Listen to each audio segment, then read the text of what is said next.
This is absolutely one of my favorite things to see at the boat ramp. And no, I'm not just talking about somebody backing a jet ski down into the water. I'm talking about that newer boater trying to back a single jet ski trailer down to the water. It's almost always a gold shot for us over on the Miami Boat Ramps channel. Welcome back, guys, to Don't Do It Tuesdays. And today we're going to focus down at the boat ramp and some things you should not do while you're down there. And the first thing I'm going to tell you not to do: don't show up to your favorite boat ramp on a Saturday not really having any experience and trying to back the watercraft up that you now have on your trailer.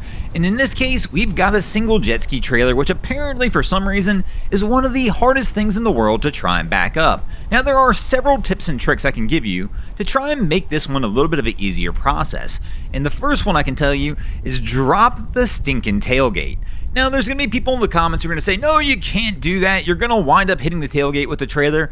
I personally have done this a ton of times and have never had that happen to me. Now, am I saying it can't happen to you? No, it possibly could. So when you do this, make sure to check and make sure there's plenty of space between your tailgate and the jet ski for you to be able to make this approach. But what this does when you drop that tailgate, all of a sudden you can actually see the ski and the trailer and where it's going. When you don't, when the trailer's in the perfect position, you can't see it.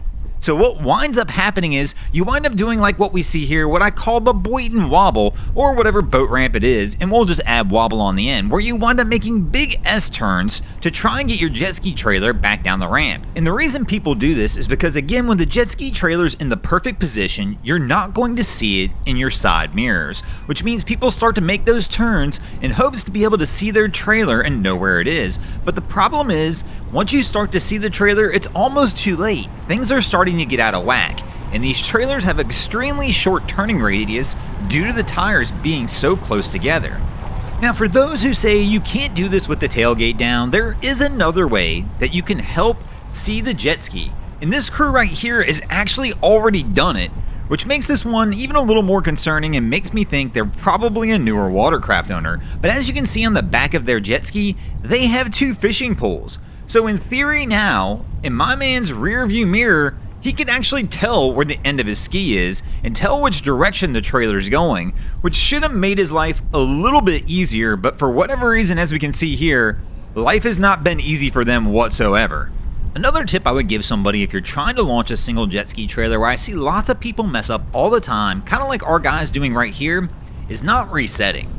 When things get severely out of whack, one of the easiest ways to fix it is go ahead and pull forward back off the ramp and get yourself reset into a position that's going to help you be set up for success. Instead of doing what we're seeing here, lots of people don't want to give up the ground they've made. In other words, they've got the jet ski down by the water, but the problem is now they're limited in their ability to maneuver. They don't want to pull forward too far because they're afraid they're going to lose that ground. But the reality is, if our guy was just to pull forward, recenter everything back on the ramp, and then try and come back down, he would probably have a much easier time than trying to do these short, tight maneuvers to get things fixed. As we can see here, he's kind of started to give up on that and is doing exactly as we said, and should at this point have a much easier time than where he was stuck so close to the ramp on trying to get this thing down.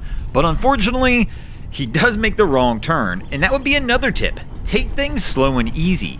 If you're moving slow and easy, only a few inches at a shot, especially during an initial turn, if you make the wrong turn, you'll realize really quickly you've done so, instead of getting too far into your turn where it makes it difficult to correct the situation. Our guy looks like he's finally about got it set up here, but still, as we can tell from this video, it's taken them almost 4 minutes just to get to this point.